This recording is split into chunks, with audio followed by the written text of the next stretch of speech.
مسلمانوں کی تعداد 313 افراد، 82 مہاجرین، 61 اوس، 170 خزرج، 2 گھوڑے حضرت مقداد اور حضرت زبیر کے پاس 70 اونٹ۔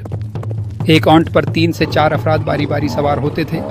جنگ کے مقام کا انتخاب: نبی صلی اللہ علیہ وآلہ وسلم نے بدر کے علاقے میں پانی کے ذخائر پر قبضہ کر لیا۔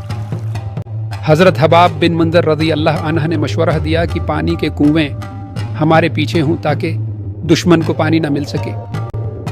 نبی صلی اللہ علیہ وآلہ وسلم نے اس رائے کو قبول کیا۔ مسلمانوں کی صف بندی: رسول اللہ نے لشکر کو 3 حصوں میں تقسیم کیا۔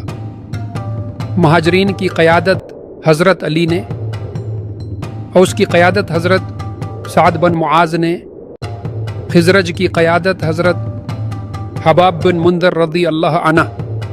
کفار کی صف بندی: ابو جہل کی قیادت میں 1000 جنگجو، 100 گھوڑے، 600 زرہیں اور بہت سا اسلحہ تھا۔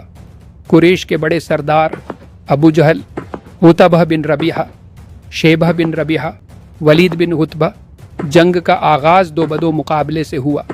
قریش کی طرف سے عتبہ، شیبہ اور ولید نکلے۔